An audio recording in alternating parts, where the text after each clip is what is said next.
It happened over dinner. The fancy kind, you know? White tablecloths, soft jazz playing in the background, and those waiters who give you that look if you dare ask for ranch dressing. My son passed me the dessert menu and said, "So, are you in?" He was talking about the wedding, his wedding, the one with a price tag bigger than my mortgage. I told him no. Calmly, kindly, I said no. And that's when it happened. Right there in front of Madison, in front of strangers, in front of the woman I once helped him propose to, he looked me right in the eyes and said, "You're being selfish, Mom." But here's what no one saw coming. I didn't cry. I didn't argue. I didn't even touch my crème brûlée. Because that night, something inside me broke, and something stronger quietly took its place. La Sorella had that warm, amber glow that made everyone look like they belonged in a toothpaste commercial. I'd worn my navy wrap dress, Harold always said it made me look strong, and I even put on mascara for the first time in months. Tyler had said we should celebrate, just a small family dinner, he told me. I thought maybe it was about a promotion or some kind of surprise. Well, the surprise ended up being mine. We raised our glasses, made small talk about the weather and home repairs.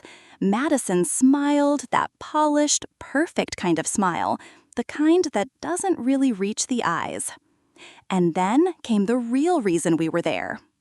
"Just the venue and the planner," Tyler said, like he was asking for more bread. "It's not a handout, Mom. It's an investment in the family legacy." He said the word legacy like it came straight out of a company brochure. I asked him gently how much this planner was charging, and he gave me a number that could have easily covered a decent used car and a year of health insurance.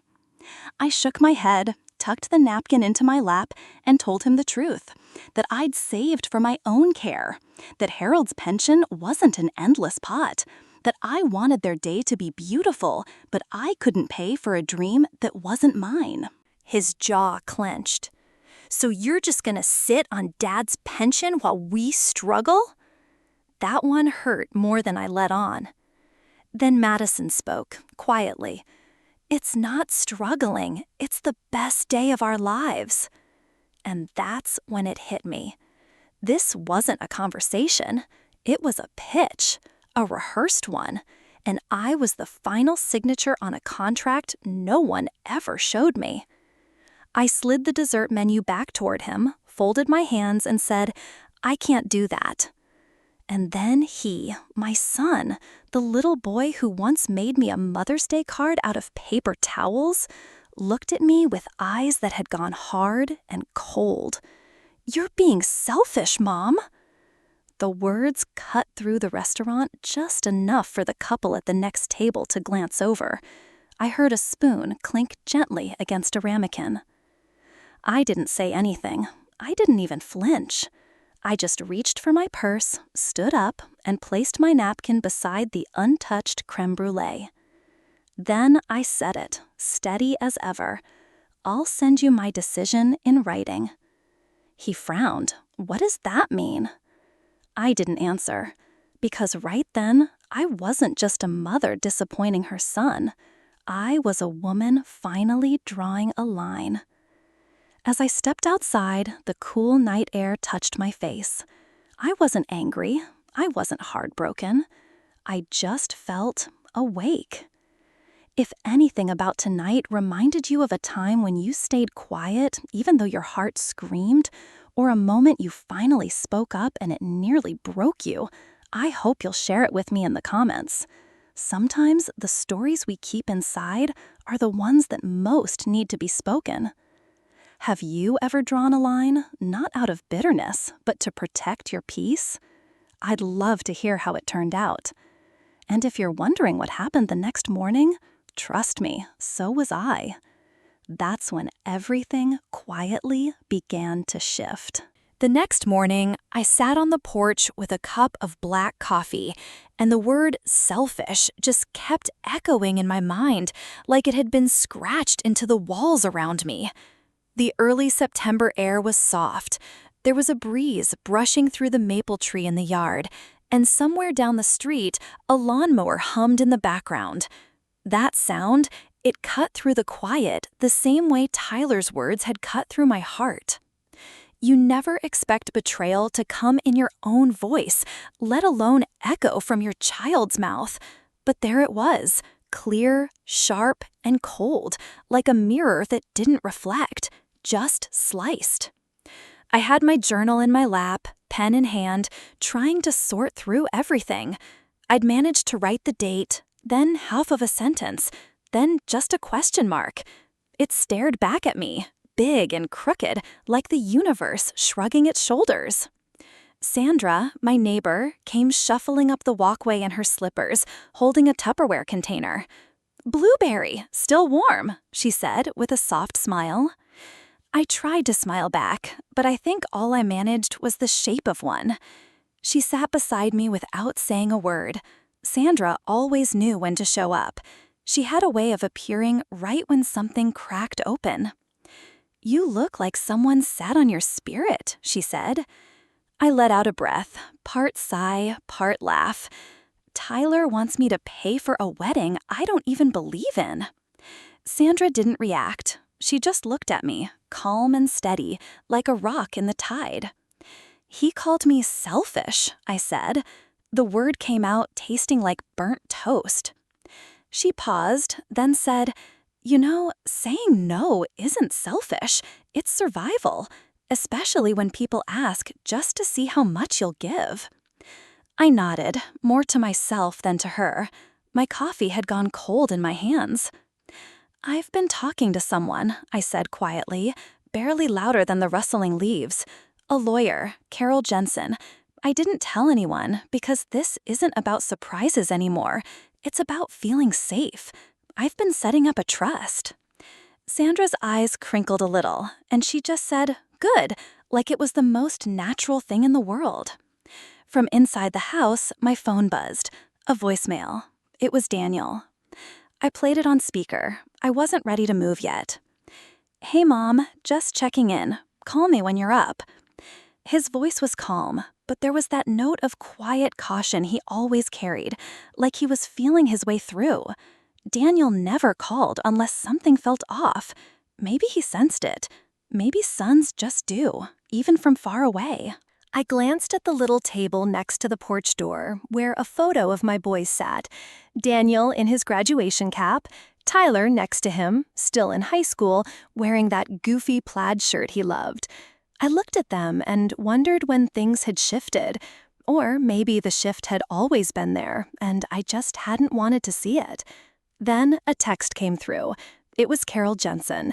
She said the documents were ready whenever I was. I stayed still for a long moment.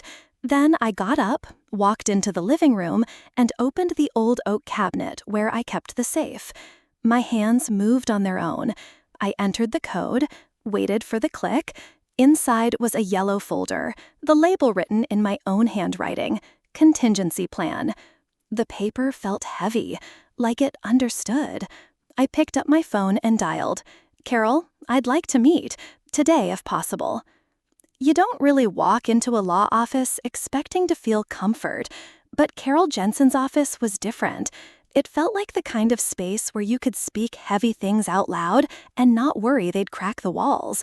Bookshelves lined every wall, filled with old law books that had softened over time. There were no glass awards, no cold leather chairs, just solid wood, warm light, and the faint scent of bergamot tea. I sat across from her and said, "I raised my son to be independent, so why does he still treat my money like it's his milk money?" Carol looked up from the yellow folder in front of her, the one I'd labeled Contingency Plan. She was 71, semi-retired, still razor sharp. Her white hair was pulled into a neat twist, and her clothes didn't quite match in that way that tells you she wasn't dressing for court anymore. She was dressing for herself. "He doesn't see your money as yours," she said, calm and clear.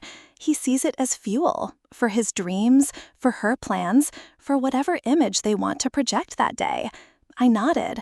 For years, I'd told myself Tyler's ambition was just youthful energy. But lately, it had hardened into something else, something heavier. Carol slid the papers across the desk. Living trust, asset protection clauses, specific exclusions. Nothing aggressive, nothing underhanded, just smart.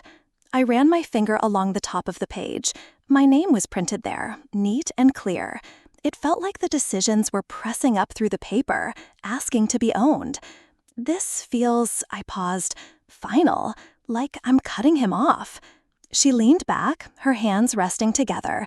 Linda, this isn't punishment. It's peace of mind. You told him you'd send your answer in writing. Well, here it is. I looked down again. Harold would have read every line twice, asked for 3 copies, color-coded them, probably. He was always the steady one, the planner, the calm in the middle of my emotions. I missed that about him. Carol must have seen it on my face. He'd be proud. You're not reacting. You're protecting your peace.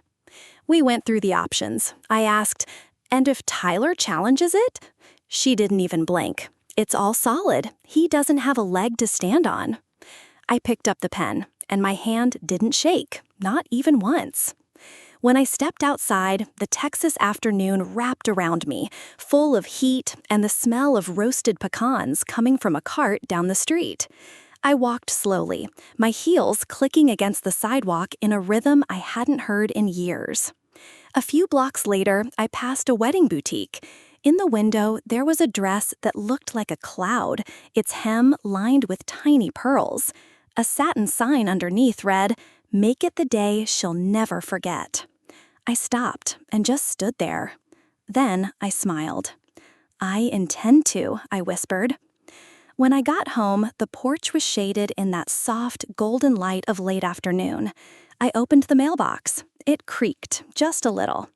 Inside, mixed in with coupons and campaign flyers, was one envelope. Thick, ivory cardstock. No stamp, just 2 gold letters embossed on the back. M and T. Madison and Tyler. I turned it over in my hand. It had been delivered by hand. I didn't open it, not right away. I just stood there, holding it like it might buzz or burn or bite.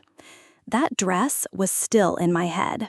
And in my bag, the pen was still faintly warm from where I'd pressed it into paper. The envelope looked innocent enough, cream cardstock, gold initials, but to me, it might as well have been a brick through the window. I was sitting at the kitchen table, coffee turning cold beside me. Sunlight moved across the laminate, and outside, everything was as still and quiet as always. The sprinklers had come on, a bird flew past the window. But inside me, something tightened. It wasn't an invitation. It was a bill, wrapped up in cursive. The front read, "You are cordially invited to the wedding of Madison Lane and Tyler Brennan, November 5, 2022. Elegant script, soft blue ink, even a wax seal. But behind the RSVP card was something else, a second slip. Glossy paper, neat little sections, all color-coded. Right at the top, it said, "Family Contribution Form." I blinked at it. Then I saw the list. Venue deposit, $7,500. Photography and video, $5,200. Floral arrangements, over $6,000. Custom cake and dessert bar, $3,800. Live string quartet, $2,000. And on it went. At the bottom, bold letters. Suggested total contribution, $38,000. We appreciate your generosity and look forward to celebrating together. I laughed, not the kind that comes from humor, the kind that feels dry and sharp in your throat when you don't know what else to do. $38,000 for flowers, for frosting. The room spun a little, not from anger, not yet, just disbelief. How do you even respond to something like that? Like you're just a budget line in your own child's wedding? I picked up the phone. Sandra answered on the second ring. "Hey," I said, trying to sound casual. "You won't believe the RSVP card I just got. It came with an invoice." She didn't laugh. She just waited. "There's a form," I said. "They broke it down like a business proposal. About $40,000, more or less. And a thank you note at the bottom. My voice cracked a little on that last word. I hadn't meant for it to. Sandra stayed quiet for a second. Then she said, "You get to decide what legacy you want, not them." We didn't talk much after that. I told her I was fine. I wasn't sure what I actually felt. The anger hadn't fully arrived yet, but the hurt had. It wrapped itself around my spine like cold water. I picked up a pen, turned over the RSVP card, and wrote, "I respectfully decline. I love you, but no." 7 words. Measured, true, enough. I stared at them for a moment. Then I tore off the card and dropped it in the trash. It landed softly, resting against a used tea bag and an old grocery receipt. I stood there, hand still hovering over the bin. Then I reached in, pulled the card out gently, and wiped it off with the edge of a dish towel. Not today, I thought, but maybe not never. I tucked it into my desk drawer, right between some old stamps and a letter opener I hadn't touched in years. Then I opened my laptop. Not to write to Tyler. There wasn't anything left to say to him. No, I opened a blank document and started with, "Dear Daniel." He deserved to know what was happening. Maybe he already sensed it. I didn't need him to fix anything. I just didn't want him to be caught off guard, not the way I had been. And maybe, deep down, I needed to remind myself that at least one of my sons still called just to check in. Daniel answered with just 10 words. He said, "Mom, tell me everything. I'm on your side." Sometimes one child's kindness can soften the damage another one leaves behind. That morning, those 10 words grounded me. We met the next Sunday, right after church. The parking lot had emptied into the cafe across the street, and the patio was filled with that soft, golden fall light. The trees were glowing orange, and the air had that crisp little warning in it, the kind that reminds you winter's coming and it's time to start bracing. Daniel was already there when I arrived. The second he saw me, he stood up and pulled me into a hug. It lasted just a little longer than usual. "I got your favorite," he said, pointing to the latte at my seat. He'd remembered everything. Almond milk, extra cinnamon, just hot enough to warm your hands without burning them. My throat tightened. We sat at a small table under a maple tree that looked like it had been set on fire, the leaves so red and bright. Families were all around us, kids laughing, parents chatting over bagels. But where we sat felt quiet, like our own little corner carved out from all the noise. "I'm glad you reached out," Daniel said gently. "Now tell me everything." So I did. I told him about the dinner, about the wedding invitation that felt more like a bill, about the envelope with Madison and Tyler's initials that didn't feel like a celebration, but more like a demand. I told him how my voice cracked when I read it to Sandra, how I wrote a response I never sent. I even told him about Carol, about the trust, about the yellow folder labeled contingency plan. Daniel didn't interrupt. He didn't question anything or make faces. He just listened, calm and steady, nodding every now and then like he was laying each word down carefully beside the last, helping me build something solid. When I finished, he said, "None of this surprises me."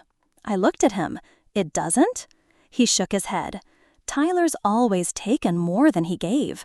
You and Dad, you let it go a lot. I think he just got used to that, to pushing boundaries and never being told no." I looked down at my coffee. Did I raise them wrong? He was quiet for a moment. Then he reached out and placed his hand on mine. "No," he said, "you gave him choices. He made his own. That's not on you." A breeze moved through, and it brought the scent of cinnamon and fallen leaves. For a second, I thought of Harold, how he always knew how to calm things down. His voice had this way of softening the edges after every family argument. He made things make sense when I couldn't. Daniel must have sensed it. "He would have told you to do what's right for you," he said, "even if it hurt." I nodded, my eyes starting to sting. Then he leaned in a little closer and said with that quiet steadiness of his, "You don't owe anyone your savings, Mom, not even Tyler. You owe yourself peace." We sat there for a moment, just letting those words hang between us like leaves drifting to the ground. Then he stood up and reached for his coat. "I'll come to the wedding," he said, "but only if they treat you with respect. And if I see even a hint of anything else, I'll walk out." As we stepped off the patio, Daniel pulled out his phone. "Oh, by the way," he said, giving me a glance, "I've kept in touch with Carol, too." I stopped in my tracks. "You have?" He smiled, just a little. "Let's just say I've always liked a good contingency plan." If any part of this feels familiar to you, the quiet after a betrayal, or that steady courage it takes to draw a boundary, I'd love to hear your thoughts. Has someone ever expected too much from you just because they thought they could? Leave me a comment. I read everyone, and sometimes just knowing we're not alone makes all the difference. And if you're wondering what happens next, what Tyler does when he finds out I didn't stay quiet, you might want to stick around, because things are about to get complicated. That evening, even the porch light felt colder than the October air. I had just stepped inside when my phone buzzed. The notification said, "Your wedding packet is ready." I clicked on it, thinking maybe there'd be some cheerful updates, maybe a timeline or a reminder to pick a dress. But what I saw felt like a slap I should have seen coming. There it was, the schedule, the dress code, and then a section labeled "Rehearsal Dinner, Ceremony Only." My name was there, but there was no seat at the table, no dinner, no +1, just my name, standing alone with no place to land.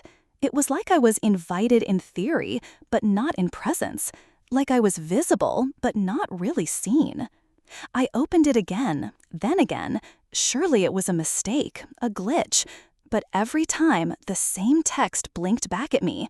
No RSVP button, no box to check. And just like that, my heart sank into that familiar, aching place. The one that remembers sitting alone at Franco's, pretending it was all okay. But this wasn't about money anymore. This was about belonging. Then my phone lit up with a group text from Madison. She wrote, "Can't wait to see everyone Saturday. Hope it works for you all," followed by a row of cheerful emojis. But it felt hollow, like a line rehearsed for a play I was never cast in. I don't answer group texts anymore. I set my phone down and walked to the filing cabinet, the one where I keep the trust papers. I opened the folder marked Living Trust and Asset Protection. Carol had labeled everything so clearly. I flipped through the pages again.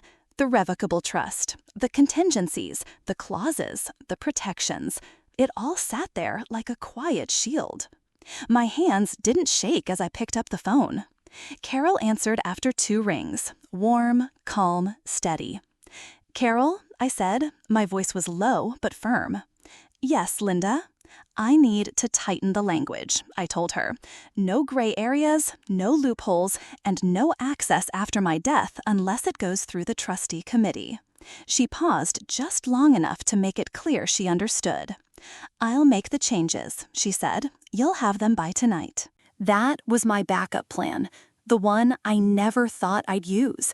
The one I promised myself I'd only reach for if they ever made me feel like I didn't belong in my own life anymore, if they pushed me out completely. Because if I'm not welcome at the table, then I'm taking back the story, all of it. Later that night, in my bedroom, the moonlight came through the blinds in strips.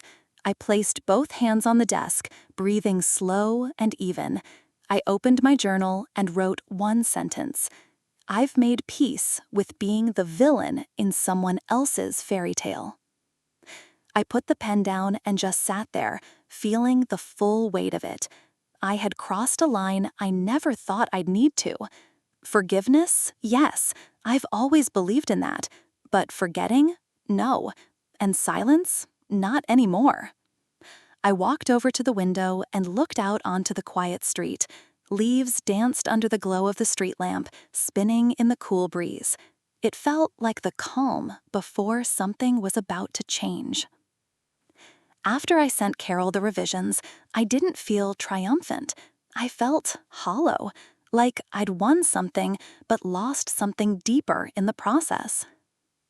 There's this thing I once told myself. Maybe I said it out loud in the kitchen, or maybe it just echoed in my head. I said, when you stop being useful to your children, you start becoming invisible. But that day, it hit differently. At the Meridian Community Center, Diana was the first one to greet me. She looked me up and down, glasses slipping halfway down her nose, clipboard in hand. "You're Linda?" she asked, already flipping through her papers. "You're down for Tuesdays and Thursdays. Welcome. We're gluing leaves today." I followed her down a hallway that smelled faintly of crayons and old coffee, the kind of place where laughter bounces around the walls, light and high and totally free, the kind of laughter only kids seem to have.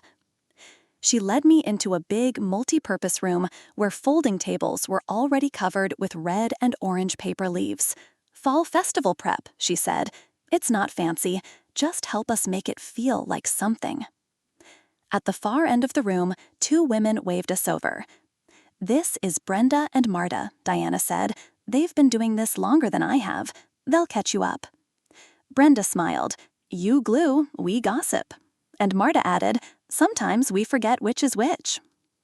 I gave a polite smile and took a seat. At first, my hands felt stiff. The glue sticks, the cardstock, it all felt a little unfamiliar. But after a while, it turned into rhythm. Press, place, smooth. Like something I hadn't done in years, but hadn't really forgotten. It reminded me of making crafts with the boys when they were small. Only this time, no one was asking me for a ride. No one needed a check. No one needed anything, except maybe a smile, a calm hand, and one more paper leaf. During our break, Brenda passed me a cookie. Then she looked at me and asked, gently, "So what brings you here?" I paused for a second. Then I said, "Trying to remember who I was before I was just Mom." They didn't laugh. They didn't even blink. They just nodded, like each of them had said the same thing before, in their own way, in their own time. Later on, while we were sliding flyers into plastic sleeves, a little girl came running into the room. Curly black hair, maybe 6 years old. She wrapped her arms around my waist before realizing I wasn't who she thought I was. Her big brown eyes widened. "I'm sorry," she whispered, backing away. I bent down and brushed a paper leaf off her shoulder. "That's all right, sweetheart." She ran off, but I stayed there a moment longer, kneeling, still, holding on to a feeling I couldn't quite name. It wasn't until I was back at my car, locking the door, that I noticed something strange. I was smiling, really smiling. Not polite, not automatic, the kind that reaches all the way to your shoulders and loosens your jaw without you even realizing. When I got home, I changed into pajamas early and curled up with my journal, the same one I'd filled with unsent messages and messy notes about legal forms. That night, I wrote just one line. I'm not waiting to be invited to belong anymore. And somehow, it didn't feel like just a sentence. It felt like a choice. The next email showed up with glitter in the margins and an RSVP deadline I had no intention of meeting. Apparently, silence is more offensive than disagreement, because just like that, I was officially labeled difficult. It was raining that day, that soft, steady kind of rain that makes everything feel like it's holding its breath. I was sitting at the edge of the couch, reading glasses sliding down my nose, staring at the subject line, "Final RSVP reminder, let's celebrate together." The message wasn't long, but it carried weight, not because of what it said, but how it said it. That kind of polite tone that's polished on the surface, but sharp underneath. Madison had copied the whole extended family, cousins, aunts, people I hadn't heard from since Harold's funeral. And then there was that one line. "We completely understand that some people have different priorities, and we respect that everyone is on their own journey." I could practically hear her nails clicking on the keyboard while she typed it. Before I could shut the laptop, the phone rang. It was Tyler. "Mom," he said, skipping any hello. His voice was tight. "Can you just RSVP? It's one day. I don't even know what this is anymore." I took a breath. "It's called boundaries, Tyler, and I don't need to justify them." He went quiet. "You're making this harder than it needs to be." I kept my voice calm. "No, I'm making it clearer than you've been willing to hear." Then he hung up. The silence after wasn't painful. It was honest. A few minutes later, my phone buzzed again. Daniel. He'd sent a text. "Proud of you. She's doing damage control. Don't fall for it." I set the phone down and walked over to the window. The rain was trailing down the glass in slow, winding lines, like decisions that had finally started to move. I saw my reflection in the glass. Not broken, not bitter, just done being told who I had to be in order to be loved. They called me difficult because I didn't say yes, because I didn't stay quiet and pay my way into their story.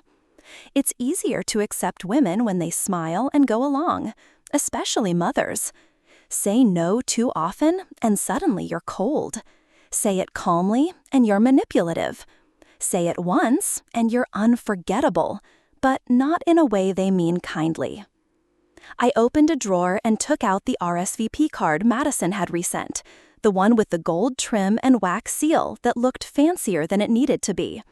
I didn't even open it. I walked straight to the kitchen, dropped it in the trash, and closed the lid. No hesitation, just air. That night, I pulled out my journal and turned to a blank page. At the top, I wrote, "The things I won't apologize for." I wrote about the years I gave up sleep for night feedings and school meetings. I wrote about how no is a complete sentence. I wrote about choosing peace, even if it meant distance. I wrote until the rain outside finally stopped. Then I opened a tab I'd bookmarked the week before, a community newsletter. Widows Rising, monthly support circle, volunteers needed. I hovered over the Apply to Co-Lead button for a second. Then I clicked Submit. No second thoughts, no long explanation. Just a quiet choice to keep showing up for myself, not just after everything, but in whatever comes next. The wedding came and went. I didn't go, but somehow I was still the talk of the night. Funny how you can be completely absent and still ruin someone's perfect day, Sandra said, handing me a slice of pecan pie wrapped in wax paper like a quiet peace offering. She was sitting on my porch swing while the fall leaves danced in little circles around our feet. I took the pie, gave her a small smile, and didn't ask a single question. She knew I wouldn't. "I heard from Brenda's niece who was there," she went on. "Madison told a few people you were feeling under the weather, but by the third course, folks had started whispering." Then she dropped her voice and gave me her best impression.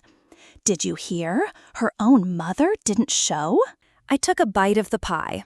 It was a little too sweet, but still warm.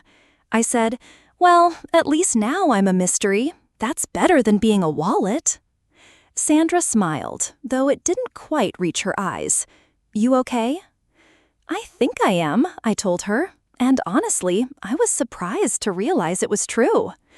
Later that day, over at the community center, Diana gave my hand a little squeeze as I walked in. Nothing more. Brenda offered me her usual seat and handed me a pumpkin scone. No one asked about the wedding. They didn't need to. In our widow support circle, it was just 5 women and a pot of decaf coffee. I stood in front of them with a few notes, though I didn't really need them, and I said the only thing that felt solid. Grief doesn't always come from death. Sometimes it comes from still being alive and no longer being needed. No one flinched. No one laughed. They just nodded. One woman wiped a quiet tear with her napkin. Another whispered, "That's the truth." That night, I walked past the old photo on the hallway shelf. My wedding day, 1978. Me in lace, Harold in that wide lapel tux. We looked like kids playing dress-up. I took the photo down. In its place, I framed a picture from last week's community potluck. Me, Diana, Brenda, a dozen smiling faces, and 3 crock pots lined up behind us. There weren't any floral arrangements or carefully rehearsed speeches, but there was something better. There was joy. Later, I sat at my kitchen table and opened a second envelope. The first letter I wrote, weeks ago, was still tucked in the drawer, addressed to Helena, my granddaughter. I hadn't sent it, but now it had a companion. Dear girl, always remember, saying no can be an act of love. Not everyone will understand it. That's okay. You'll understand it later when you need to. Love, Nana. I sealed the letter, kissed the corner, and slid it next to the first one. Tyler hasn't called. No apology, no explanation, not even a passive-aggressive emoji from Madison. But the difference is, I don't pace around the kitchen waiting anymore. I don't rehearse what I'd say if he ever did call. The silence doesn't sting like it used to. Somewhere along the way, I stopped waiting to be chosen. And somewhere further along, I chose myself instead. I know I'm not the only one who's had to pick peace over pleasing people. If you've ever said no and felt guilty or stayed quiet just to keep the peace, tell me, how did you get through it? I really want to know. Leave a comment, even just a few words. Sometimes stories heal more than advice ever can. And if you're wondering what happens next, well, so am I.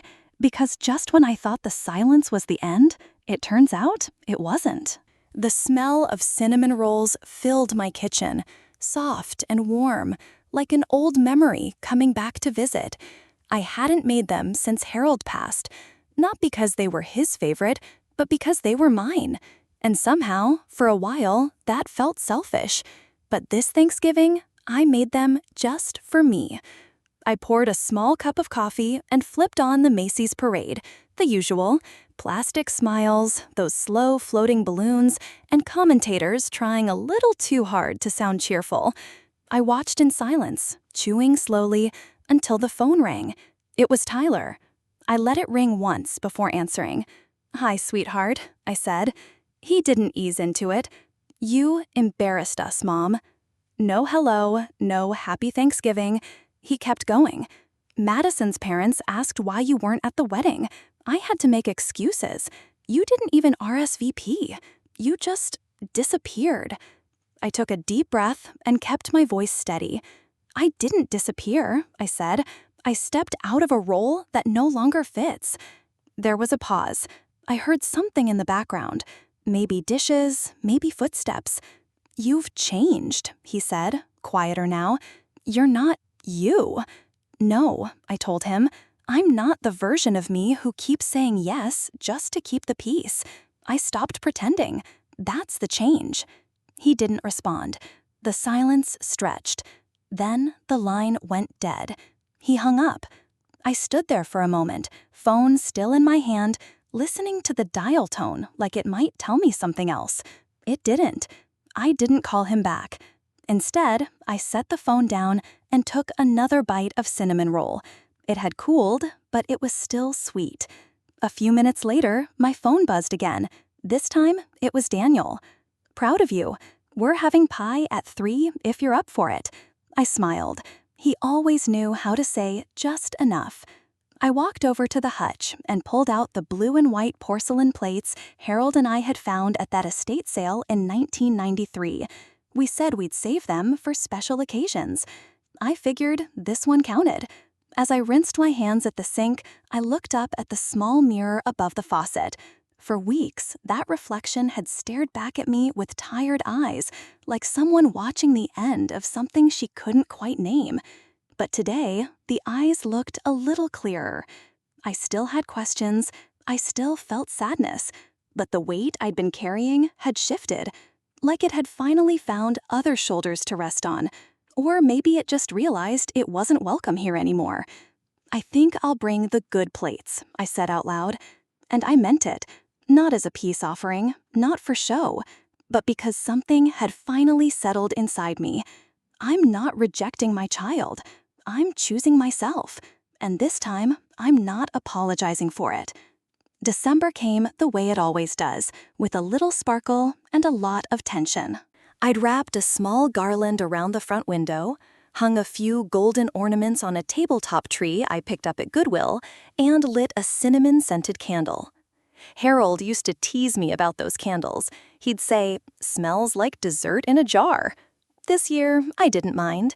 It was just me and the quiet sound of wrapping paper I didn't have to rush through. The mailbox, like the season itself, didn't wait for permission.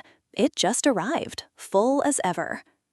Tucked between grocery ads and a coupon for dentures I didn't need was an envelope, addressed to me in Madison's neat handwriting.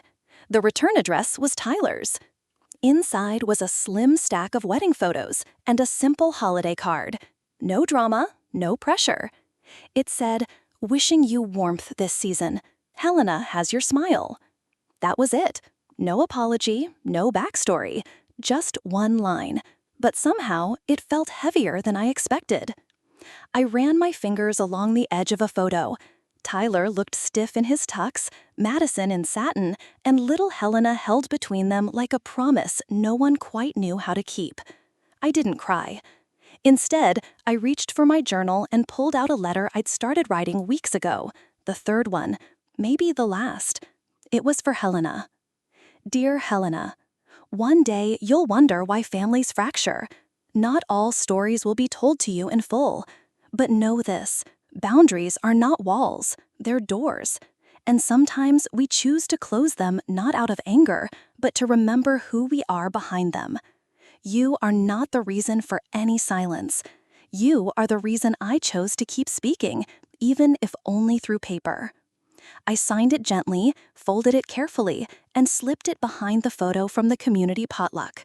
The one where I'm laughing between Diana and Brenda, pumpkin pie crumbs on the cable, light catching in my glasses. That frame now sat on the side table, next to a paper snowflake a little girl handed me at the library, and a pine-scented candle I lit more for the glow than the meaning. Just as I was sliding the back panel onto the frame, the phone rang. It was Daniel. "Hey, Mom," he said, "we're doing a charity movie night at the community center Friday. You in?" "Only if I get to bring the good popcorn," I told him. "You always do," he said. I looked around the room. Nothing extravagant, no fancy decorations, no pile of gifts. Just quiet and presence, my own. I took the wedding invitation, the one I nearly shredded months ago, and placed it on the mantel. Not as a wound, as a marker. Something I'd stepped over to find my balance again. Outside, the neighbors' lights blinked red and white along the fence.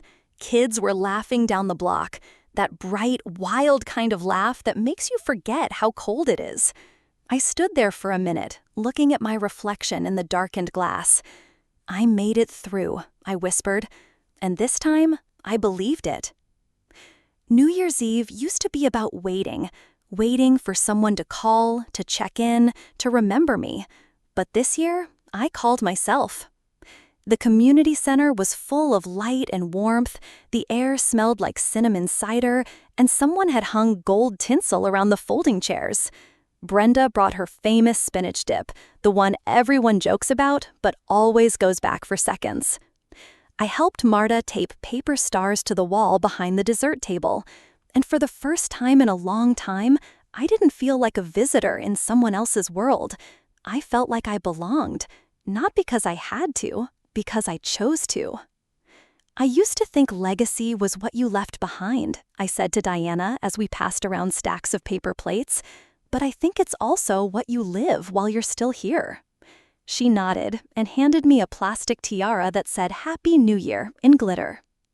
By 11:45, we were all shoulder to shoulder, cheeks warm from cider and laughter. Someone snapped a photo of the whole group. I was standing between Brenda and Daniel, who had just shown up in time to steal a chocolate cookie and blame it on me. As midnight approached, we counted down together, everyone a little offbeat, no one caring. 3, 2, 1. Balloons dropped slowly from the ceiling. Daniel pulled me into a hug, one of those hugs that feels like home. "We made it," I whispered. He smiled at me. "You did." Afterward, I stepped outside for a breath of cool night air. The sky was clear and sprinkled with stars, and in the distance, fireworks bloomed quietly in red and green. To my right, tucked under a small tree, there was a wooden mailbox with a hand-drawn label that read, "For the future generation." I reached into my coat pocket and pulled out the final letter I'd written to Helena. Dear Helena, I may never get the chance to explain all of this face to face, but I want you to know silence isn't always the absence of love. Sometimes it's the space we need to protect the parts of us still healing. You don't owe anyone your peace, but you do owe it to yourself to find it and to guard it once you do. Love always, Grandma Linda. I slipped the letter into the box, not with sadness, not even with hope, just with that quiet kind of certainty that comes after learning how to survive yourself. I turned back toward the windows. Inside, the lights were glowing, people were dancing, passing around plates of cake, laughing. Life kept going. I stood there for a moment, alone but not lonely, watching the last firework bloom overhead like a flower opening into the night. I wasn't waiting anymore. Not for calls, not for apologies, not for understanding. I had given myself enough to keep going.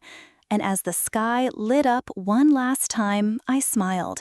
Not because the past had returned, but because the future had finally started. I didn't expect peace to look like folding chairs and paper stars, but that's exactly where I found it. Not in a perfect family photo, in a quiet moment, in a handwritten letter, in the steady sound of my own heart finding its way again. Sometimes love means drawing a boundary just to keep seeing yourself in the mirror. And sometimes choosing peace isn't about turning away from others. It's about turning toward your own worth. We may not get to rewrite what's already happened, but we can decide how the next chapter begins. If any part of this story reminded you of your own life, something you've been through, or something you've carried in silence, I would be honored to hear your thoughts in the comments. You never know who might read them and feel a little less alone. And if you're ready for another story of quiet strength, you won't want to miss the next one. My daughter said, "You'll be fine in the garage for a while." The next day, I sued her, because that garage held more than just broken promises.